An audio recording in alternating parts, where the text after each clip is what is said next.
গাড়িতে তো আমরা প্রায় সবাই চড়ি, কিন্তু কখনো কি মাথায় এসেছে এই যে পেট্রোল, এটা আসলে আসে কোথা থেকে, কিভাবে তৈরি হয়? আর ভাবুন তো, সামান্য এই তরলটা কিভাবে একটা আস্ত গাড়িকে টেনে নিয়ে যায়? প্রশ্নগুলো সহজ, তাই না? কিন্তু উত্তরটা কিন্তু বেশ চমকপ্রদ। চলুন আজ এই রহস্যটাই ভেদ করা যাক। দেখুন, এই যে ছবিটা, এখান থেকেই আমাদের আজকের গল্পের শুরু। প্রশ্নগুলো শুনতে খুব সাধারণ লাগলেও এর উত্তরটা কিন্তু লুকিয়ে আছে লক্ষ লক্ষ বছরের এক বিশাল যাত্রার মধ্যে, একটা মহাকাব্যই বলা চলে। আর সবচেয়ে অবাক করা ব্যাপারটা কি জানেন? আমাদের গাড়ির ট্যাঙ্কে যে পেট্রোলটা আছে, তার শক্তিটা আসলে এসেছে লক্ষ লক্ষ বছর আগের সূর্যের আলো থেকে। মানে ভাবা যায়, প্রথম গাড়ি আবিষ্কারেরও বহু বহু বছর আগের কথা এটা। অবিশ্বাস্য লাগছে। চলুন তাহলে গোড়া থেকে পুরো বিষয়টা বোঝা যাক। আচ্ছা, তাহলে গল্পের প্রথম পর্বে যাওয়া যাক। দেখব আমরা ঠিক কিভাবে প্রকৃতির ভেতরে এই পেট্রোলের জন্ম হয়। এই টাইমলাইনটা দেখলে ব্যাপারটা বেশ পরিষ্কার হয়ে যাবে। ভাবুন, আজ থেকে প্রায় ৩০ কোটি বছর আগে প্রাচীন মহাসাগরগুলোতে ঘুরে বেড়াতো কোটি কোটি ক্ষুদ্র সামুদ্রিক জীব, প্ল্যাঙ্কটন, শৈবাল, এইসব। এরপর কি হলো? সময়ের সাথে সাথে ওরা মরে গিয়ে সমুদ্রের নিচে জমা হতে থাকলো। ওপর থেকে জমতে লাগলো পলির পর পলি, আর লক্ষ লক্ষ বছর ধরে প্রচণ্ড তাপ আর চাপে এই জৈব পদার্থগুলোই ধীরে ধীরে বদলে যেতে শুরু করলো, আর তা থেকেই তৈরি হলো আজকের ক্রুড অয়েল বা অশোধিত তেল। তাহলে এই যে ক্রুড অয়েল বলছি, এটা আসলে কি জিনিস?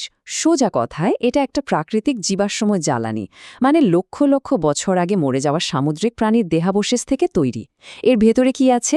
আছে বিভিন্ন রকম হাইড্রোকার্বনের একটা জটিল মিশ্রণ। বলতে পারেন এটা আসলে শক্তির একটা ঘনীভূত ভাণ্ডার। তো কাঁচামাল তো পাওয়া গেল, যেটা প্রকৃতি তৈরি করেছে লক্ষ লক্ষ বছর ধরে। কিন্তু এই কালো ঘন তরলটা তো সরাসরি গাড়িতে ভরা যায় না, তাই না? চলুন এবার দেখি আধুনিক প্রযুক্তির সাহায্যে কিভাবে এই অশোধিত তেল থেকে আমাদের ব্যবহার করার মতো জ্বালানি তৈরি হয়।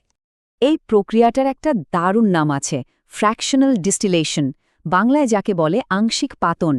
প্রথমে ক্রুড অয়েলকে প্রচণ্ড তাপে গরম করা হয়, তখন এটা তরল আর বাষ্পের একটা মিশ্রণ হয়ে যায়। এরপর এই গরম মিশ্রণটাকে একটা লম্বা টাওয়ারের ভেতর পাঠানো হয়। মজার ব্যাপার হলো, এই টাওয়ারের নিচের দিকটা গরম, কিন্তু ওপরের দিকটা ঠান্ডা। এবার কি হয়? বাষ্প হালকা বলে উপরে উঠতে থাকে আর ঠান্ডা হতে শুরু করে। আর এখানেই আসল জাদুটা হয়। পেট্রোলের মতো হালকা জ্বালানি, যেগুলোর স্ফুটনাঙ্ক কম, সেগুলো একদম ওপরে গিয়ে তরল হয়ে জমে। আর ডিজেলের মতো ভারী জ্বালানিগুলো, যাদের স্ফুটনাঙ্ক বেশি, তারা অত ওপরে উঠতে পারে না, নিচেই তরল হয়ে আলাদা হয়ে যায়। কি দারুণ একটা বুদ্ধি, তাই না? আচ্ছা, জ্বালানি তো তৈরি হলো। এবার গল্পের দ্বিতীয় পর্বে আসা যাক। দেখব এই সাধারণ দেখতে পেট্রোলটা কিভাবে একটা গাড়িকে চালানোর মতো এত শক্তি দেয়। গাড়ির ইঞ্জিন কিভাবে চলে সেটাকে যদি এক কথায় বলতে হয়, তাহলে বলতে হবে এটা হলো প্রতি মিনিটে হাজার হাজার বার ঘটতে থাকা কিছু ছোট ছোট নিয়ন্ত্রিত বিস্ফোরণের একটা সিরিজ। হ্যাঁ, ঠিকই শুনেছেন, আমাদের গাড়ির ইঞ্জিন আসলে একটার পর একটা ছোট্ট বিস্ফোরণ ঘটিয়েই চলে। আর এই যে নিয়ন্ত্রিত বিস্ফোরণের কথা বললাম, এগুলো যেখানে ঘটে সেটার নামই হলো 4 স্ট্রোক ইঞ্জিন। চলুন এর 4টা ধাপ বা স্ট্রোক এক এক করে দেখে নেওয়া যাক। প্রথম ধাপ, ইনটেক, মানে ভেতরে নেওয়া। এখানে পিস্টনটা সিলিন্ডারের মধ্যে নিচের দিকে নামে, আর ঠিক তখনই জ্বালানি আর বাতাসের একটা মিশ্রণ হুশ করে ভেতরে ঢুকে পড়ে, অনেকটা যেন ইঞ্জিনটা একটা লম্বা শ্বাস নিল। এরপর দ্বিতীয় ধাপ, কম্প্রেশন, মানে সংকোচন। এবার পিস্টনটা খুব জোরে ওপরে উঠে আসে, আর ভেতরের ওই জ্বালানি বাতাসের মিশ্রণটাকে প্রচণ্ড চাপে একদম ছোট করে ফেলে। যত চাপ বাড়ে, বিস্ফোরণের জন্য তত বেশি শক্তি তৈরি হয়। আর এবার আসছে আসল মুহূর্তটা, পাওয়ার স্ট্রোক।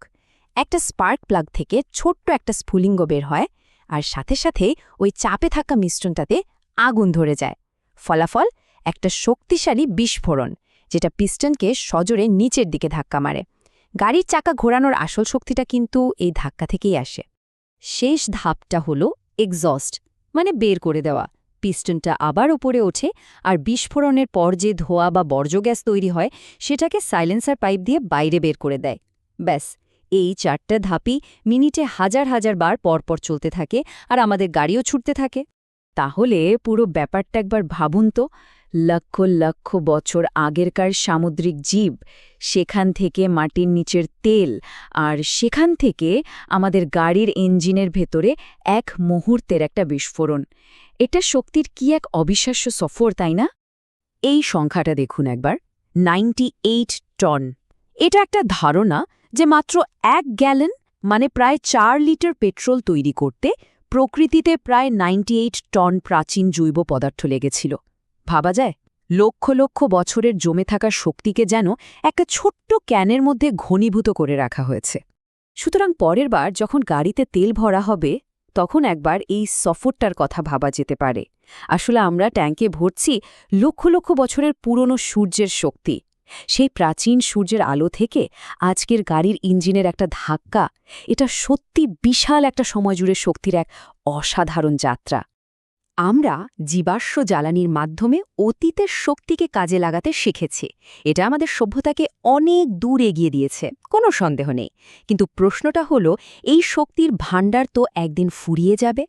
তাহলে আমাদের এই যাত্রার পরের অধ্যায়টা কি হবে? আগামী 100টা বছর কোন শক্তিতে চলবে আমাদের পৃথিবী? এটা কিন্তু আমাদের সবাইকে ভাবাবে।